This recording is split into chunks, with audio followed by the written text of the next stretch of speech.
За сайн байцгаана уу? 48-оос 48 түүх цуврал бичлэгийн шин дугаараар өнөөдөр Германы хөлбөмбөгтэй холбоотой нэгэн сонирхолтой түүхийг ярихаар бэлдсэн байна. За өнөөдрийн түүхийн гол сэдв хүн бол Ричард Домби гэж Байерн Мюнхен Фейнорд клубүүдийн домог. За тэгээд Барселона клубыг бас дасгалжуулж явсан. Байерн Мюнхен клубын анхны Германы авраг болоход нь бол дасгалжуулж байсан. За тэгээд нацистуудын эсрэг тэмцлийг бас үзүүлж байсан ийм сонирхолтой хүний талаар ярихаар бэлдсэн байна.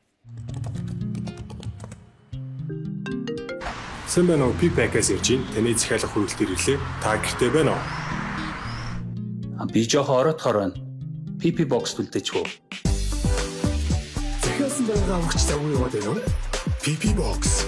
Таны шинэ 24 долоо хаяг. За мэдээж 48-оос 48 түүхийн цуврал бичлэг маань ивент тэгчид болон та бүхэн буюу үзэгчид маань байхгүй бол явахгүй. За тэгээд Asahi Superdrashar-ийн Манчестер Сититэй албан ёсоор хамтарч гаргасан мерчтэй худалдаа 5 саяг дуустал weekend болгоно буюу 5-аас бүтэн сайны хооронд дараах 5 дэлгүүрт 12-оос 8 цагийн хооронд явагдаж байгаа юм байна. За тэгээд Asahi Superdrashar-ийг худалдаа авсан баримтаа promo stand дээр байгаа ажилтнанд үзүүлээд дэлгэцээр гарч байгаа мерчүүдийг авах боломжтой. За жишээ нь 12 шиггийг авах юм бол фэнүүдийн оролт авах нь байна. 18 шиггийг авах юм бол подолк авах гэх мэт юм боломжтой юм байна. За тэгээд дахиад хэлье. Уг мерчтэй худалдаа 5 сарыг дуустал 5-аас бүтэн сайны хооронд дараах 5 дэлгүүрт өдөр 12-оос 28 цагийн хооронд явагдаж байна.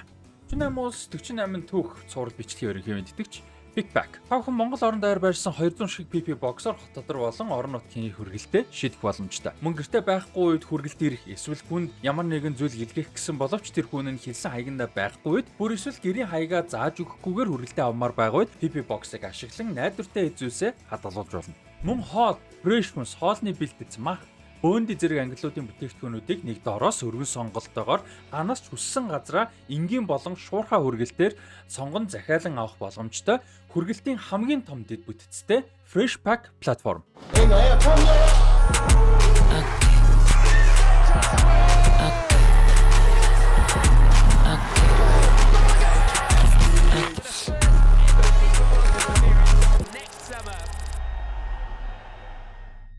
За Ричард Домби гэж нэрээр алдартай. Энэ хүний хувьд бол Ричард Кон гэж нэртэйг бол 1888 он 9 сарын 27-нд Венд бол төрсөн. За тухайн цаг үеийн Австри-Унгарын анх улсд бол төрсөн. За тэгээ аав нь Дэвид Кон гэж хүн бол Унгарт төрж өссөн наймаачин еврей гаралтай юм наймаачин хүн бол байсан.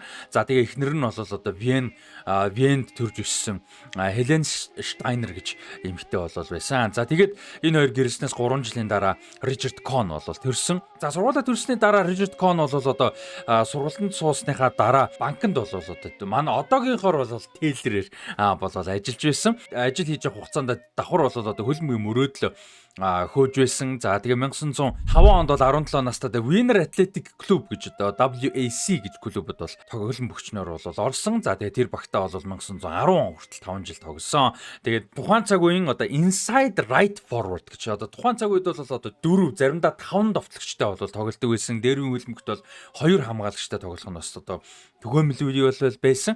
За тэгээд 5 довтлогчтой тоглоход inside right forward буюу энэ байрлалд та хэдий үдж байгаагаар бол энэ 5-ын энд гэсэн үг шүү дээ, тийм ээ. Эсвэл 4 тоглож байгаа үед энд та хэдий харж байгаагаар бол энд гэсэн үг ийм байралд бол тоглодог байсан. За тэгээд айгүй жижигхэн нөхөр байсан. Тэгээд айгүй жижигхэн байсан учраас бол бие хүчин тоглолтод бол айгүй хатуу ширүүн тоглолтод бол их амархан өртдөг байсан. Дээрээс нь бөмбөгтэй их сайн тоглодог. Agile буюу юм айгүй хөнгөн шингэн тэгээд ийм хөдөлгөөний чиглэлээ өөрчлөхдөө маш сайн хурдан ийм тоглогч бол байсан байгаа. За тэгээд Little гэж бол түүнийг хочилдог байсан. Жижигэ манайхнаар жижигэ гэж те бол хочилдог байсан байгаа. За энэ цаг үед бол Австрийн шигшээ багт хүртэл 1908-аас 12 оны хооронд тоглосон байдаг. 6 тоглолтод оролцоод 2 гол хүртэл оруулсан байдаг. За тэгээд маш нэг сонирхолтой юм гэх юм бол 1909 онд Wiener Athletic Club бол Англид очиж Английн мэрэгжлийн хөлбөмбөгийн Sunderland клубтай тоглолт хийсэн баг. За тэр үед бол Английн хөлбөмбөг мэрэгжлийн болчихсон байсан. Австрийн хөлбөмбөг бол яг мэрэгжлийн хөгжлийн бол болоогүй байсан. За ингээд одоо Little Richard болол одоо энэ тоглолтод оролцоод Wiener Athletic Club Sunderland-ыг 2-1 ярцаатай буулгаж авахад хожлын голыг бол оруулсан байдаг. За энэ нь бол хөл бөмбөгийн түүхэнд Английн мэрэгжлийн хөл бөмбөгийн клубыг Continental Europe-ийн буюу одоо Британи арлууд бол Исландаас бусад одоо арлын биш үнцэн Европын их газрын одоо клуб гэсэн шүү дээ, тийм ээ. Хожиж буулгаж авсан анхны тохиолдол болж бичигдсэн байт юм байна. За тэгээд 1910 оны хавар бол Wiener Athletic Club-ийн эзэд удирдлага болон одоо үндсэн багийн тоглогчдын хооронд бол нэлээд хагарал гарсан, асуудал бол гарсан. За тэгээд Германд бол ийм аялан тоглолт хийж исэн үеийн одоо шийдвэрүүдтэй бол тоглогчдын санал нийлээгүй. За ингээд эцсийн үр дүнд бол эсэргүүцэл үзүүлж хэд хэдэн одоо үндсэн гол тоглогч тэр дунд бол мэдээж Richard Cohn байсан. Тэгээд багасаа бол одоо татгалцсан. За тэгээд багасаа гарцгаагаад Wiener Association Football Club гэж одоо шинэ WAF гэж шинэ клубыг бол одоо хамтран үүсгэн байгуулцгаагаад тэр клубтэй бол 1910 оны 10 сараас 1912 оны хооронд бол тогссон байна. За тэгээд Richard Cohn-ийн хувьд бол 12 оноос 13 оны хооронд Amateur гэж одоо Вений нэг клубт бол 1 жил тоглож байгаад 13 онд буцаад Wiener Athletic Club руу буцсан байна. За сонирхолтой нь Вений Amateur гэж клуб нь бол ирээдүйн за одоогийн Австрия Вен гэж одоо Вен хотын 2 том хөлбөмбөгийн клубын нэг нь байна. За нөгөөх нь мэдээж Rapid Wien, за тэгээд Австрия Вен гэж бол 2 клуб байдаг. За энэ нь ирээдүйд тийм болсон байгаамаа. Тухайн үед Amateur Wien гэж нэртэй клуб байсан байгаа. За тэгээд 1910 оны 2 сараас 4 сарын хооронд бол Будапешт руу хэсэг хугацаанд бол нүүсэн байгаа. За тэр хугацаанд бол одоо цэргийн хаалт хаасан. За MTK Будапешт гэж одоо армийн хөлбөмбөгийн клубын өмсөлтөө бол бас тоглож байсан. За тэгээд дараа нь бол 1917 оны 7 сар гэхэд бол одоо Будапештэд амьдраад бол эхэлж гисэн байсан. За тэгээд одоо энэ антисемитик буюу одоо еврей гаралтай хүмүүсийг үзэн ядах, ялгуурлах, гадуурхах тийм ээ. Энэ үзэл юмнууд бол Европод айгүй эрчийг авч эхэлж байсан. За тэгээд үүнээс бол одоо холдох, тодорхой хэмжээгээр холдох зорилгоор бол үүсэл гаралтай холбоотой гэх юм уу, үгдээцтэй холбоотой гэх юм уу, Унгар үг болох одоо дом гэж үгнээс жишээ одоо санаа авч Домби гэж нэрийг бол одоо өөрчилсөн бол байдаг юм байна. Richard Cohn гэж одоо еврей нэрээ өөрчилж Richard Домби болгосон ба. За Дом гэж одоо Унгар хэлэнд бол энэ үг нь одоо эрхэм дээдэс, өндөр дээдс гэсэн ийм утгыг бол агуулдаг үг байдаг юм байна. За ингэж Richard Домби болгож нэрээ бол өөрчилсөн байгаамаа. За 29 настайдаа бол Richard Домби хүнд гэмтэл авснаас болоод бол өргөжлүүлж хөлбөмбөг тоглох боломжгүй болж зодог тайсан байгаа. За гэхдээ хөлбөмбөгөөс зодог тайсан ч гэсэн 17 оноос 19 оны хооронд болсон дэлхийн 1-р дайнд бол оролцсон. За тэгээд дэлхийн 1-р дайнд орохдоо бол одоо мөнгөн медаль хүртэл одоо авч ирсэн байдгийн бэ лээ. За тэгээ 29-т зодог тайлаад 31-т дайнаас бол эргэж ирсэн. За тэгээ 31-т эргэж ирээд бол гэрэлсэн байгаамаа. За тэгээ 1919 оны 1 сарын 23-нд Hedwig Pichler гэж одоо эмэгтэйтэй бол одоо протестант шашинтай эмэгтэйтэй бол гэрэлсэн. За тэгээд сонирхолтой нь бол би гэрэлсэн бичгэн дээр бол өөрийгөө бол протестант шашинтан гэж бол одоо бичсэн байдаг. За тэгээд тэр бичгэн ирээдүйд бол өөрийнх нь аминд орсон удаа бол байдаг. За тэгээд 1-р танд дуусны дараа Будапешт эргэж ирчээд аялаж явдаг одоо юм худалдаачин хийж эхэлсэн байгаа. За тэгээд тэр үедээ бол одоо Уго Майсл гэж ойрын нэг найз нь бол хөлбөмбөгийн тасалжуулагчийн карьер эхлүүлвэл яадаг юм бэ гэж санал болгосныг нь бол сонссон. За Уго Майслын хувьд бол одоо Австрийн домогт Wunder тимийг бол одоо дасгалжууж байсан анх тэр багийн суурийг тавьсан эхлүүлсэн хүн байгаа. За тэр багт бол одоо өмнө нь бид нарын ярьжсэн бас одоо Zindelar гэж мундаг тоглогч бол бас байсан. За тэр дугаарыг бас үзээрэй, Австрийн хөлбөмбөгтэй холбоотой дугаарыг үзээрэй, сонирхолтой дугаар болсон байгаа. За тэгээд одоо домогт гайхалтай одоо дасгалжуулагчийн карьераа бол одоо Hertha багийг дасгалжуулж ирсэн байгаа. 23-аас 24 оны үеэрлийг бол. За тэгээд дараа нь бол одоо тухайн цаг үеийн Югославийн одоогийн Хорватын Загребт Градански гэж багийг бол дасгалжуулж ирсэн. За Вена багийг First Vienna гэж багийг 25-аас 6 онд дасгалжуулсан. За 26 оны 1 сард бол одоо хагас улирал Барселона клубыг дасгалжуулсан байгаа. За тэгээд улирал дуусахдаа бол Copa del Rey цомыг бол өргөсөн байгаа. За тэгээд Барселонагийн домогт хаалгач Ferenc Platko хэвлэлийнхэн дэлгэхдээ бол тэгжсэн байна. За одоо ингээд ингээд Дом Литлийн тасалжуулсан одоо энэ баг бол үнэхээр гайхалтай байсан тий. Эзэн хааны цомыг өргөсөн амжилтаа бол Дом Литлийн ачаар өргөсөн гэж бол хэлэх ёстой. Тэгээд 40 настай гэхдээ 18 настай юм шиг харагддаг гэж одоо тоглоом маягаар хэлсэн байт юм байлээ. За тэгээд үргэлжлүүлээд 27 онд одоо Пошт Варшавянка гэж багийг тасалжуулж одоо унахж исэн багийг бол үлдээсэн байдаг. За Спортфройнд Штутгарт гэж багийг бол тасалжуулсан. За дараа нь TSV 1860 Мюнхен багийг 1928-аас 30 оны хооронд тасалжуулсан байгаа Мюнхний нөгөө том баг. Ялангуяа түүхэнд бол их том баг байдаг. За тэгээд 1930 онд Манхайм багийг тасалжуулж ингэж айгүй олон багийг бол тасалжуулж явж исэн баг. За тэгээд 1930 онд бол нөгөө нэг TSV 1860 Мюнхний одоо гол өрсөлдөгч Мюнхний том өрсөлдөгч илүү жижиг баг нь болох FC Bayern München гэж багийг бол тасалжуулахаар ирсэн. За тэгээд тухайн цаг үедээ бол одоо Европын хөлбөмбөгт бол хамгийн орчин үеийн одоо тактиктай, мэдрэмжтэй, гүйцэтгэлтэй, за тэгээд дээрэс нь хамгийн үнэтэй, өндөр цалинтай тасалжуулагч болж одоо FC Bayern München бол ирсэн байдаг. За Ричард Домбиг Bayern München-д ирсэн улиралд нь бол эрснийх нь одоо дараагийн улиралд бол TSV 1860 München бол одоо Германы аваргын төлөө Hertha Berlin-тэй өрсөлдөж бол одоо мөнгөн медаль бол авч ирсэн байдаг. За тэгээд хэний хувьд бол Ричард Домбигийн хувьд бол бэлтгэл болгондоо бөмбөгтэй бэлтгэл гэдэг гэсэн. Одоо бөмбөгтэй гэдэг нь бөмбөгөн дээр суурилсан, бөмбөгтэй тоглолтын дээр суурилсан юм бэлтгэлийг бол хийдэг байсан. Тэр нь бол одоо бүтэн карьерийнх нь одоо гол философи нь болсон байгаа тасалжуулагчийн карьерийнх нь.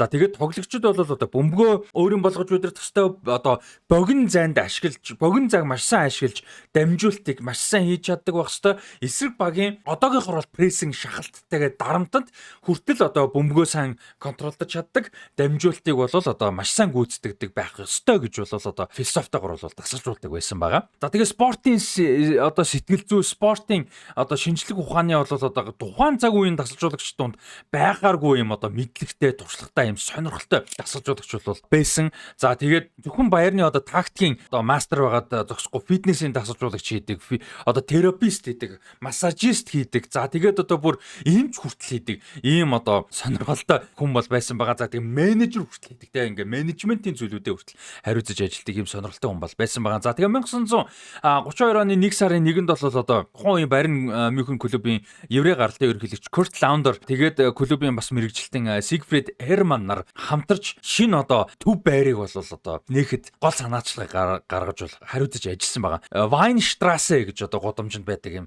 6 оройтой юм том байрыг бол анх барьцаасан байгаа. Гол ажлыг хариуцаж ажилласан энэ гурав.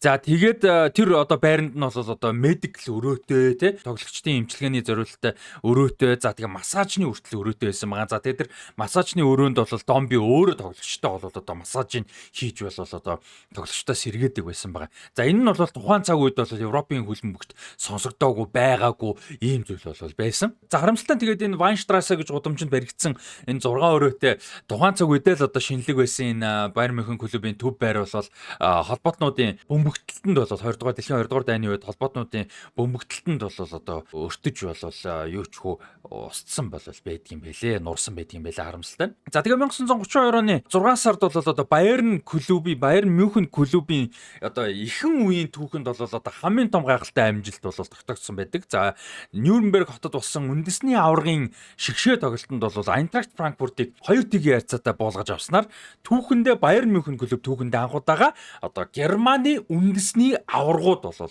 болж исэн байдаг. За энэ цаг үед бол одоо хамгийн том клуб нь бол Нюрнберг байсан. Нюрнберг Германы аврагт бол 5 удаа төрүүлчихсэн. Ийм бол байсан 1903 онд бол анх эхэлжсэн байдаг. Айгу олон баг бол ширүүн өрсөлдөг байсан байгаа. Нюрнберг 5 төрүүлсэн, Хамбург 2 одоо Фюрске баг 3, Hertha Berlin 2 дараалаад яг өмнө нь төрүүлчихсэн. За Leipzig бол одоо VfB Leipzig гэж клуб бол одоо 3 удаа төрүүлсэн байдаг гэдэг ч юм уу. Айгүй юм ширүүн өрсөлдөөнтэй юм лиг бол байсан. За тэгээд 1932 оны энэ Германы дээд лигийн одоо Германы үндэсний авраг бол одоо нацистууд эрх мэдэлд гарахаас өмнөх хамгийн сүүлчийн авраг нь байгаамаа. За ингээд 1933 оны 1 сарын 30-нд бол наци нам бол одоо Германд эрх мэдлийг бол авсан. За тэгээд тэр үйл цаг үеэс хойш эхлээд бол одоо шууд антисемитизм бол одоо хууль болж эхэлсэн. Хуульчилсан ялгуурлал гадуурхал тийм ээ. Босон за ялгуурлал гадуурхлаас 7 ондор хэд дахин дор зүйл мэдээж ирээдүйд нь болж байгаа ч гэсэн энэ ч бол яг тэгэж эхэлж байгаа. За тэгээд мэдээж спорт бол тэр хүрээнд бол өртсөн салбаруудын нэг байна. Ойлгомжтой. За тэгээд улс төр нийгмийн одоо саяны ялгуурлалын маш олон асуудлуудаас болж болоод одоо ерөө гаралтай Байерн Мюнхний ерөнхийлөгч Курт Ландауэр бол одоо 33 оны 3 сарын 22-нд ажиллаа өөрийн биеэр бол хүлээлгэж өгсөн бол байгаа. За Домбигийн дасгалжуулагчийн гэрээг бол одоо 33 оны 7 сард бол одоо Байерн Мюнхен цуцалсан. За гэхдээ сонирхолтой үйлдэл нь бол одоо бусад Германы клубүүд бол еврей гаралтай хүмүүсийг бол клубүүд нь өөрсдөө эвтэйхэн халдаг ч юм уу холдуулдаг ийм үйл явдал болж исэн боловч Ричард Домбигийн гэрээг цуцалсан ч гэсэн Ричард Домби өөрөө нацист нам болон нацистийн засаглалын эсрэг одоо эсэргүүцэл үзүүлж бүр олон нийтэд ил тодоор карттай Байерн Мюнхний гишүүн болсон байна. 33 оны 9 сард халагдсныхаа дараа бүр ингээд ил тодоор бол одоо гишүүн болж бүртгүүлсэн нь бол бас юм сонирхолтой эсэргүүцлийн үйлдэл байсан. За тэгээд дараах нь бол Германаас бол цугтаасан байгаамаа.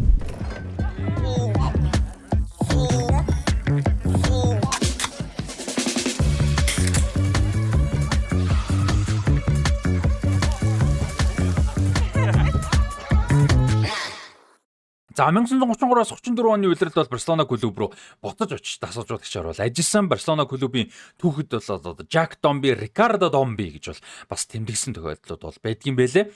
За тэгээд 34-5 оны үеэрд Швейцарт бусад очиж Базел клубыг бас дасгалжуулж байсан. За ингээд Байерн Мюнхен клубын ихэнх үеийн домог Ричард Домби маань 1935 оны 2 сард бол одоо Нидерландын Роттердам хот руу нүүж Фейнорд клубыг дасгалжуулж эхэлсэн. За энд бол одоо өөрийнхөө дараагийн том домогт одоо амжилтаа бол одоо бүтээсэн. За 36 болон 38 онуудад Нидерландын дээд лигт бол одоо төрүүлсэн. За тэр цаг үеийн Фейнордын одоо захирал Фида Вулф гэж хүн бол дараа нь бичгтээ бол одоо Нидерланд улсын түүхэнд ажиллаж байсан хамгийн агуу дасгалжуулагчийг одоо Деважин биднэрт одоо явуулсан. Тэнгэр бурхан явуулсан гэх юм одоо тиймэрхүү утгаар бол явуулсан. Тэр л одоо Ричард Домби л бол одоо Фейнордод хөл бөмбөгийг яаж тоглохыг бол заасан хөл бөмбөгийн одоо гол ёс зүй гол одоо суурийг бол заасан гэж бол одоо дараа нь хэлжсэн байдаг юм байлээ. За тэгээд маш сонирхолтой нэг зүйл нь Фейнордод ажиллаж байхдаа бол бүр ямар ч туслах байхгүйгээр дасгалжуулагчийн туслах байхгүй. Эрүүл мэндийн буюу одоо эмчнэрийн бүрэлдэхүүн байхгүй.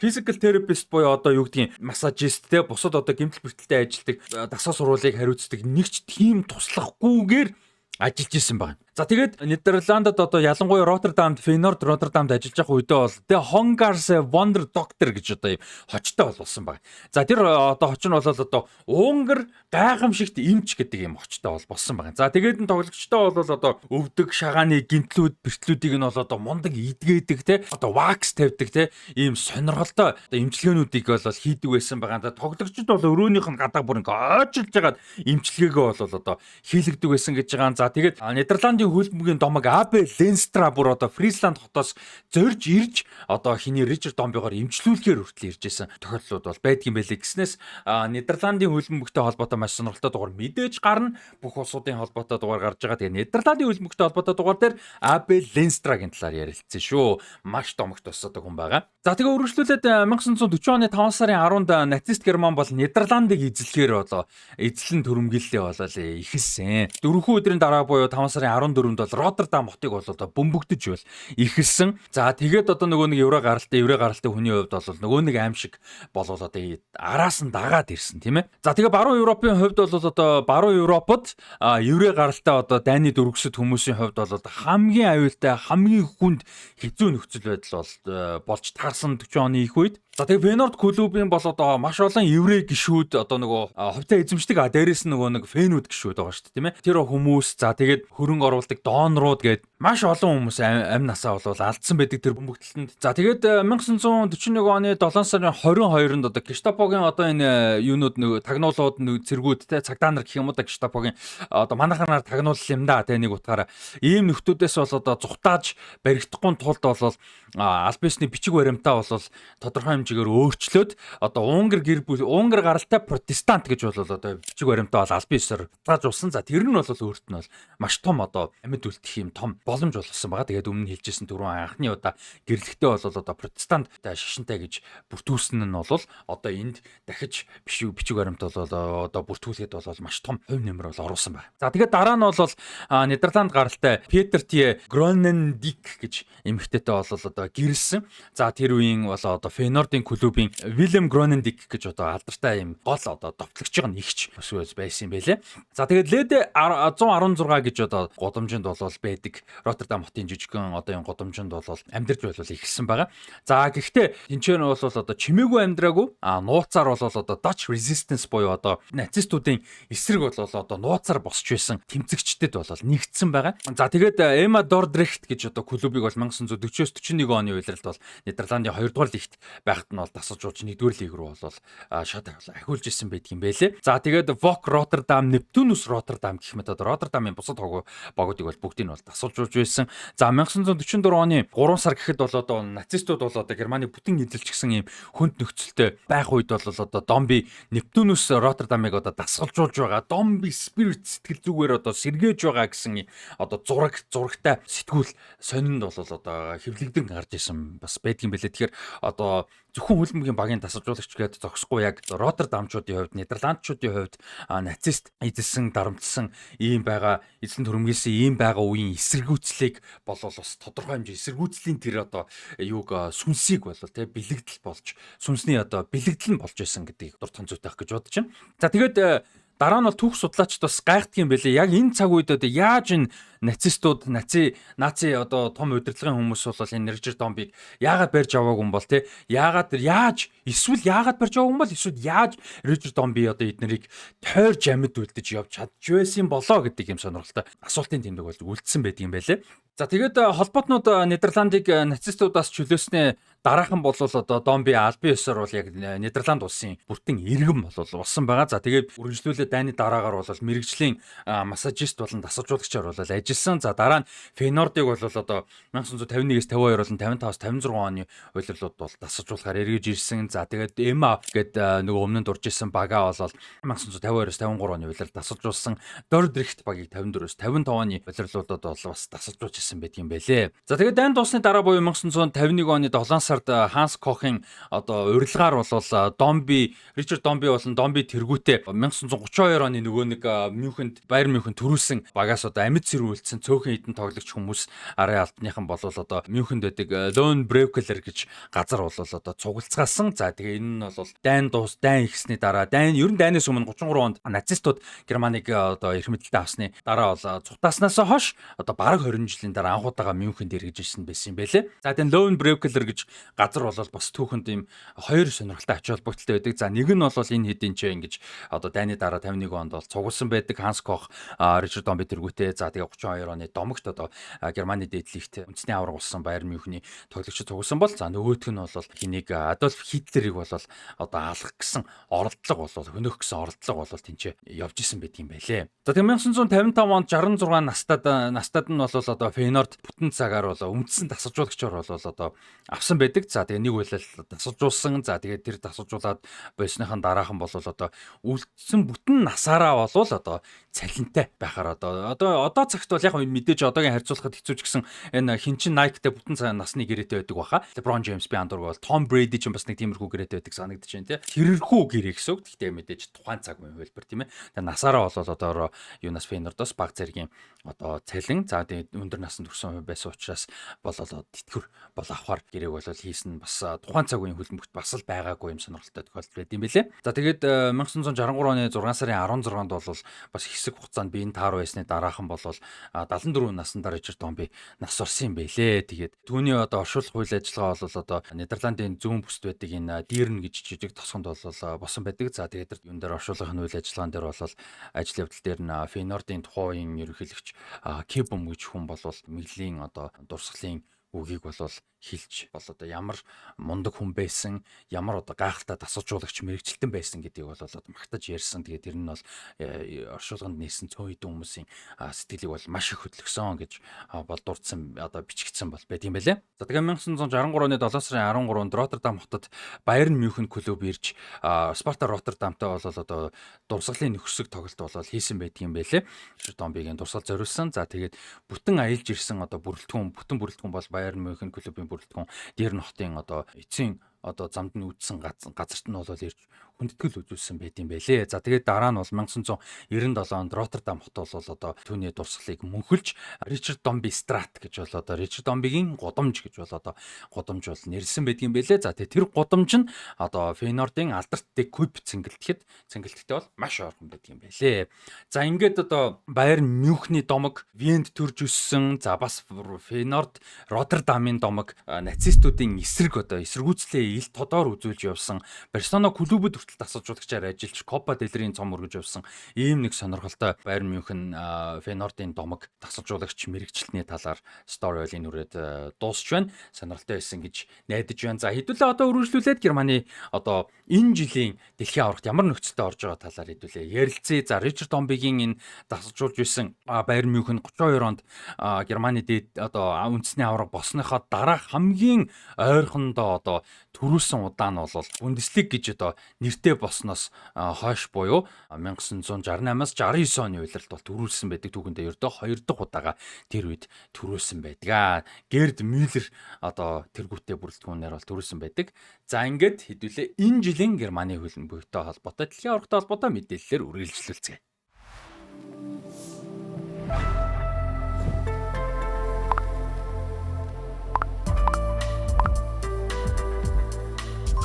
$60,000-аас дээш хүргэлт үнэгүй 100 болон 200,000-аас дээш худалдаа авалтанд бэлэгтэй. Freshpack. За 48 улс 48 түүх цуврал бичлэгийн албан ёсны үеийн тэтгэгчид Pickpack, Freshpack болон Asahi Superdry ажиллаж байна. Ерөнхий үеийн тэтгэгчтэй баярлалаа. За Германы шгшөөг бол мэдээж дэлхийн аварга шалруулах тэмцээний түүхэндээ 21 дахь удаага бол орж байгаа. 1958 оны дэлхийн аварга шалруулах тэмцээнээс хойш 19 дахь удаага дараалан бол орж байгаа. За мэдээж 4 удаагийн аварга дэлхийн аваргын түүхэнд бол 112 тоглолт хийхдээ 68 хожиж 21 тэнцэж 23 хожигдчихсэн байдаг юм байна. 232 гол оруулж 130 гол алдаж байжээ. За тэгээд хоч нь бол DFB team гэж бас хочилдог. Deutscher Fußball Bund буюу одоо Германы хөл бөмбөгийн албаны баг гэж хэлж болно. За эсвэл Die Mannschaft гэдэг нэгээр нь Германы фэнүүд бол сайн мэдгөх одоо the team гэж орчуулагдаж болно. За тэгээд юуны FIFA-гийн ранкинг түүхэнд бол мэдээж хамгийн дээр нь бол нэгт бол орж исэн байдаг. Хамгийн доотлолтой бол 22 буусан болол байдаг. За одоогоор бол 10-д ч гисэж байгаа. За хамгийн анхны дэлхийн аварга нь 1934 оны дэлхийн аваргад орсон хүрэл медаль авсан байдаг. Анх удаага 1954 оны Швейцарт болсон дэлхийн аваргад бол төрүүлсэн байдаг. Одоогийн байдлаар хамгийн сүүлд төрүүлсэн нь 2014 онд бол төрүүлээд байгаа. 2018 болон 22 оны дэлхийн аваргын тэмцээнүүдэд бол хуулинд нь хэсгийн шатнаас мултарсан нь бол бас одоо юм хамгийн муу үзүүлэлт нь бол болж байсан. За тэгээд 1950 онд бол айгүй сонирхолтой юунаас болж болол Германы задралаас болж олон улсын хөлбөмбөгийн холбоонд бол одоо илсээгүй. За тэгээд Герман болон Япон хоёр бол одоо хуйлаа 50 оны дэлхийн аваргад ороход боломжгүй байсан. За Японы хөлбөмбөгийн холбоо бол одоо 45 онд бол одоо төлбөр тооцоотой асуудлуудаас санхүүгийн асуудлуудаас болж дайны дараах санхүүгийн асуудлуудаас болж бол одоо төр зүр бандуулсан байсан. За Германы хөлбөмбөгийн холбоо бол 45 он задарсан байсан. За тэгээд 50 оны 1 сард бол дахин зохион нэгдэж бол одоо баруун Герман, зүүн Герман болж бас хуваагдсан байдаг. За зүүн Германы хөлбөмбөгийн холбоо бол одоо олон улсын хөлбөмбөгийн холбоо 52 онд бол бүртгэгдсэн байдаг бол одоо Француудын одоо юу яжсэн захирж байсан баруун Германы хөлбөмбөгийн холбоо бол дэлхийн аварга эхлээс 2-7 хоногийн өмнө л одоо олон улсын хөлбөмбөгийн холбоонд бүртгүүлсэн байт юм байлээ. За мэдээж Германы дэлхийн аварга шалралт тэмцээний өрөөнд мэрэгэн бол дэлхийн аваргын мэрэгэн бууч Мирослав Клозе мэдээж 16 голтой байдаг. За араас нь Герд Мюллер 14, Юрген Клинсман 11, Томас Мюллер болон Хельмут Ран нар 10 голтой байдаг. Бол Карл-Хайнц Руммениг Уве Зилер нар 9 голтой байдаг. За харин хамгийн олон дэлхийн аваргад гол оруулсан тоглогч гэх юм бол Уве Зилер 1958, 62, 66 болон 70 онуудад дэлхийн аварга оруулсан бол Мирослав Клозе 2002, 2006, 10 болон 14 онуудад дэлхийн аварга оруулснараа хамгийн олон дэлхийн аваргад оруулсан тоглогч, гол оруулсан тоглогчд байдаг. За энэ жилийн дэлхийн аварт бол И хэсэгт орсон байгаа. За И хэсэгт бол одоо Кот д'Ивуар, Курасао болон Эквадор улсуудын шгшөөгтэй нэг хэсэгт орсон. За Эквадортой бол өмнө нь 2 тоглолтыг бол хийж байсан. 13 онд нөхцөл тоглолт хийгээд 4-2 ярцаатай болгож авч байсан болвол 2006 оны дэлхийн аварга шалруулах тэмцээнд хоорондоо уулзаад таарч тоглож байсан. Тэр тоглолтод 3-1 ярцаатай хожиход Мирослав Клозе 2 гол оруулж, 1 голыг дөнгөж сайхан зодог тайлсан Лукаш Подолски оруулж байсан. За Кот д'Ивуартай түүхэндээ бол ганцхан удаа нөхцөл тоглолт хийсэн байдаг. 2009 онд хийсэн байдаг. За тэр тоглолтод бол 2-2 ярцаатай тэнцсэн байдаг. За харин Курасаотой Германы шгшөөг түүхэндээ анх удаага тоглоно. За Германы шгшөөгийн хувьд бол хэсгийн шатанда эхлээд Курасаотой 6 сарын 14-нд Хьюстон цэнгэлтэд тоглол 6 сарын 20-нд Кот д'Ивуартай Торонто цэнгэлтэд тоглоод 6 сарын 25-нд Эквадортой Нью-Йорк, Нью-Жерси цэнгэлтэд тоглоно. За ингээ 3 өөр хотод 3 өөр газар бол тоглолтуудаа хийхээр байгаа. За энэ жилийн бүрэлдэхүүний хувьд бол маш сонирхолтой нэг том шийдэл гарсан нь бол Марк-Андре Тер Штеген удирдал эхлэхэд бол одоо ерөөсө Барселона клубын төлөө тоглолт бол бараг хийгээгүй. За тэгээ Жоан Гарсиа хаалгачиг бол Испаниолаас үндсэн хаалгач болж авсан. За удирдлагын эхний хагаст бол тоглохгүй байж байгаад өвөл одоо шгшөө багтаа дэлхийн аваргын төлөө одоо тоглох гол зорилготойгоор бол Жиронад очсон. За тэгээд Жиронад очиод 2 хон тоглолт хийгээд дахиж хүнд гэмтэл аваад удирдал тус тоглоогүй. За тэгээ харамсалтай нь Марк-Андре Тер Штеген бол одоо тоглох боломжгүй болсон. За харин Германы шгшөөгийн одоо дэлхийн аваргаар гарааны хаалгачаар одоо Бауман тоглох уу, Ньюбл тоглох уу, хэн тоглох вэ гэдэг том асуултын тэмдэг байсан болвол зодог тайлчсан байсан Мануэль Нойер эргэж ирэхээр болж Мануэль Нойер энэ жилийн дэлхийн аваргаар гарааны хаалгачаар тоглохоор болсон. За тэгээ Байерн Мюнхентэй бидэж гэрээгээ 1 жилээр сунгасан. За ингээ Мануэль Нойер бол дэлхийн аваргад гарааны хаалгачаар тоглох нэ. За ингээд Тер Штеген бол харамсалтай нь одоо энэ жил 34 нас хүрж байгаа Тер Штеген дэлхийн аваргад оролцож чадахгүй тодорхой болсон бол за дэлхийн аваргаар бол одоо оролцож чадахгүй болсон нэг харамсалтай тоглогч нь Серж Гнабри байгаа. За Серж Гнабригийн хувьд бол энэ үйлрэл бол одоо үнэхээр гайхалтай формтой байсан. Жамал Музиалаг байхгүй бол одоо 10 дугаар дээр хүртэл Байерн Мюнхенд бол тоглож Луис Диас, Майкл Олисе болон Харри Кейнтэй довтлооны дөрвөл үүсгэж бол гайхалтай формтой байсан. Харамсалтай нь одоо баруун гуйнда хүнд гэмтэл бол авсан 4 сарын 22-нд авснаар бол дэлхийн аваргад тоглохгүй нь тодорхой болсон. За тэгээ Германы шгшөөгийн үндсэн бүрэлдэхүүн бол 5 сарын 21-нд бол албан ёсоор зарлагдсан. Мануэль Нойер багтсан, Антонио Рудигер, Йонатан Тав, Давид Раум, Шлоттербек гэх мэт тоглогчид бол одоо гарааны үндсэн товтлооны одоо хамгаалтын гол тоглогчд болох нь ойлгомжтой. За Йошуа Кимих баруун зүгрийн хамгаалагч нар тоглож таарах бах. За төвийн хагас дээр бол Александр Павлович гол тоглогчдын нэг байх болов гэж бодож байна. За товтлооны гол тоглогч бол Флориан Вирц, Жамал Музиала хоёр тоглох нь ойлгомжтой. За тэгээд Лерой Сане бол одоо жигүүрийн гол хурдыг бол оруулах нэмэрлэх товтлогч байх бах. За тэгээ Кай Хаверц гарааны товтлогч байх баха. За тэгээд дуудагдсан 2 сонирхолтой тоглогч юм бол Денис Ундав, Максимилиан Байер нар дуудагдсан байгаа. За тэгээ нэг Волтемада мэдээж дуудагдсан. За ингээ гарааны бүрэлдэхүүн ямар байх бол гэж бодож чинь та хэд маань санацдаг лээ. Хуваалцаараа Паскал Гросс, Надин Амири, Джейми Левелин болон Ленард Карл нар дуудагдсан. Мэдээж энэ жил бас анхаарал бол татаж байгаа. За магадгүй дэлхийн аваргад одоо явж чадаагүй тоглогч юм бол Роберт Андрих, Робин Кох, за Максимилиан Митштедт, за тэгээд одоо залуу хаалгач Нова Атоболо, Йонас Үрбиг нар бол дуудагдааг нь мэдээ сонирхолтой сэдв бол бас болж байгаа. Крис Фьюрих, Кевин Шаде нар дуудагдаагүй. Кевин Шаде Брентфордд энэ үйлрэл бас сайн тоглож ирсэн. Карим Адеми, Асан Квадрауго нар дуудагдааг нь бас л одоо тодорхой хэмжээний сюрприз болсон байгаа. Йонатан Буркарт, Саид Элмалан нар бас дуудагдааг нь тодорхой хэмжээний сюрприз болсон. За ингээд Германы хөлбөмбөгтэй холбоотой дугаар маань өндөрлж байна. Германы Байерн Мюнхний болон Фейнордын тоглогч Ричард Домбигийн талаар түүхийг ярьж өглөө. За тэгээд дээрэс нь Германы шгшөөгийн энэ жилийн орж ирж байгаа бас сонирхолтой нөхцөл байдлыг бол ярьлаа. Мэдээж дасгалжуулагч Юлиан Нагelsmann бол ажиллаж байгаа, тэрийг дуртахаа мартсан байна. За тэгээд энэ хүрээд өнөөдрийн дугаар маань өндөрлж байна. Ерөнхий ивент тэтгэгчд болох Pickback, Freshback болон Asahi-гийн хамт олондоо баярлалаа. Дараагийн дугаар бол Японы хөлбөмбөгтэй холбоотой маш сонирхолтой түүх болон мэдээж энэ жилийн дэлхийн аваргад орж иж байгаа Японы хөлбөмбөгтэй холбоотой сонирхолтой түүх, одоо сонирхолтой мэдээлэл нь байгаа. Тэгээд дараагийн дугаараар уулзлаа. Баяр таа.